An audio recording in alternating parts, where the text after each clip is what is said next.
speaking of like how the community is like grappling with COVID-19, Mm. I've heard different stories of Mm. the work that you're doing in the St. Louis Chinese American community. Mm. And so could you elaborate on your main COVID-19 projects?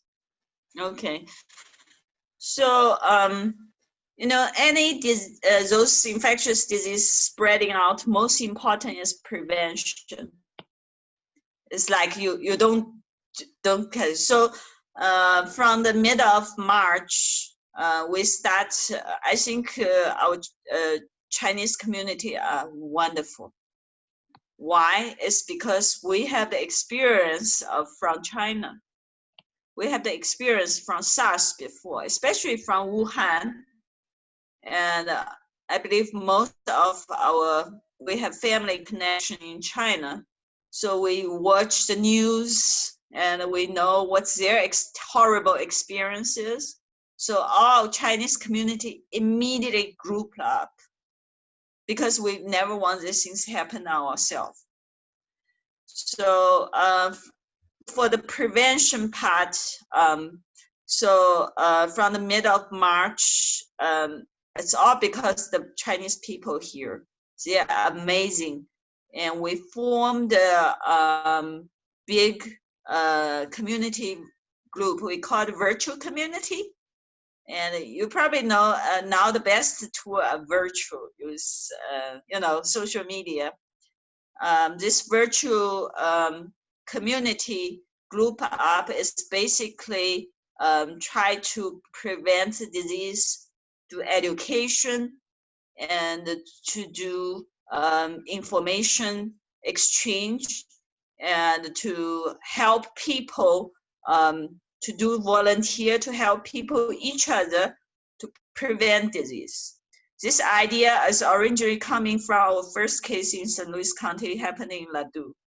You know that case? Mm-hmm. That family in Ladue who was first diagnosed in Mercy, that their first case in COVID in St. Louis County, and their family is supposed to be isolated. Yeah. Parents did not. The kids who diagnosed coming back from Italy, she was, but the family, they didn't immediately quarantine themselves, didn't isolate themselves. So the parents left the house, go grocery shopping, go gym, and go everywhere. And the father even take the little sister to father-daughter dancing, who potentially exposed a lot of people, include the seniors in John Burrow, MICDS, and all those things. And that case became a big famous news in our St. Louis County.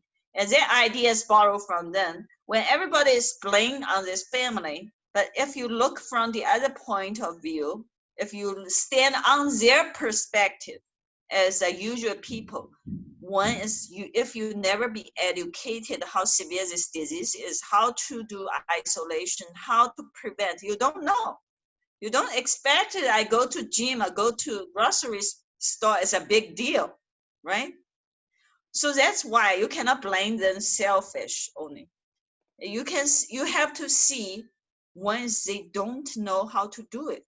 So they need education.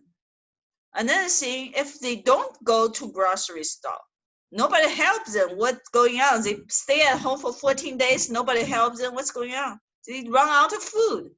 They have to then have going on with their life, right?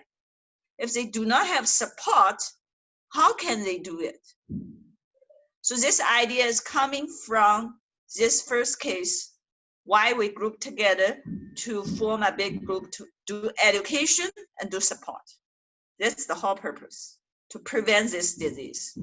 When disease spread out, how do you control it? You isolate people who are sick so that they do not go out spread out everywhere, right?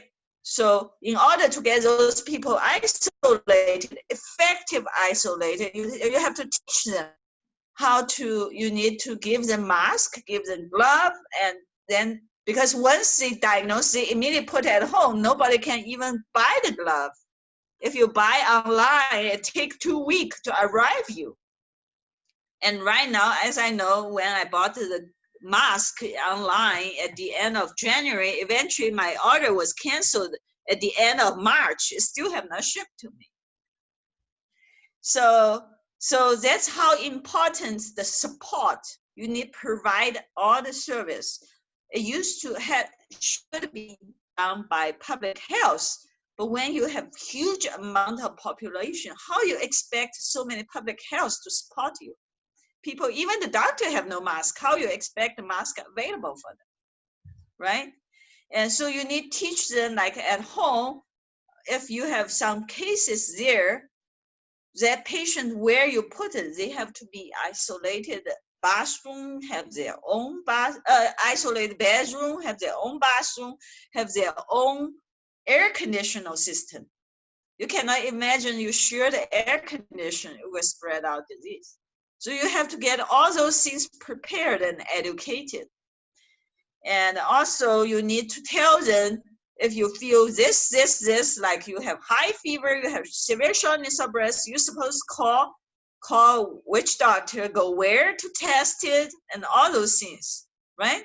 And as like, if I ask you those questions, like I ask you, if you get COVID symptoms, do you know which number to call? Do you know? You don't know, right? If I ask you now, you don't know. Yeah, so those things is you have to be very handy for every family to get those help available for them, right? And you also need to make sure, like at that time, I was telling everybody, my dream is everyone in our community have a mask. In case they are sick, they can wear the mask and protect their family. Even now, it's not everybody have a mask, but we're close to it. So, so people need to be educated. They need to know who to contact, where to contact, what to get, how to get a mask. Then also they need to be supported. If you isolate them, suddenly the whole family, who can give them food? Who can buy for them the grocery? And most people at their house may not even have the temperature measurement, right? Many of them do not even have thermometry. So you need to get those support for them. Like my church actually is the first mutual group we set up. And because church, we have a good volunteer system. So it's so easy to get all the volunteers together and then divide this. We have 63 families.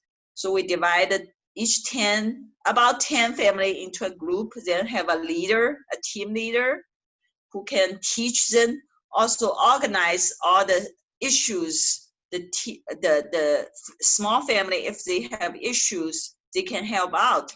So I remember 2 weeks later, after our group formed, one family got it.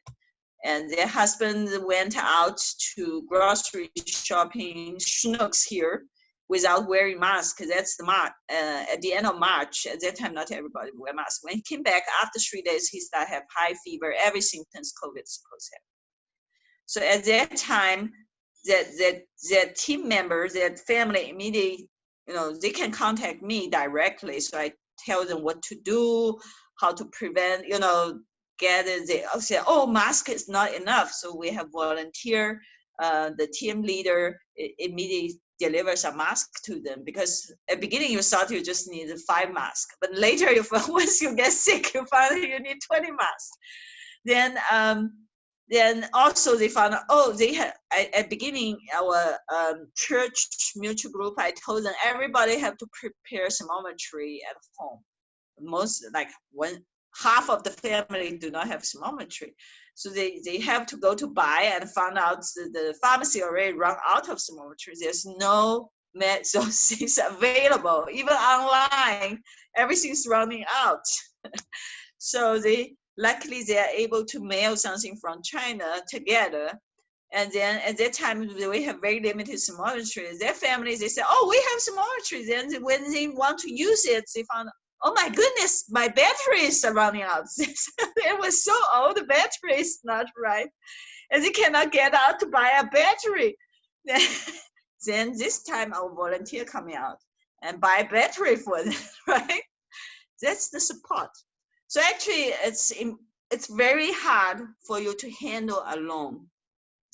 So on such a tough situation, our community need to group together, help each other, and that's the best you can get those sick people taken care of. Then isolated, do not spread out. Otherwise, they have to go out to buy something, buy the batteries, then they spread out, right? So that's the way you use your education, use your love, use your support instead of you force them. You stay at home, I send a police there, force you to do it. It's not this way. It's a way you use support and love. You use education, and because nobody wants to get this disease. And so that's the real center of our virtual community, to get together. So that was amazing. Our Chinese community amazingly grouped together. Like my church used 3 days to set up the whole mutual group. Then next one is Ladu, and because because I'm here, so I was asking my friend. Most of my friends here, so my friends was helping. I don't think it's my contribution. I think it's because people themselves, they are amazing.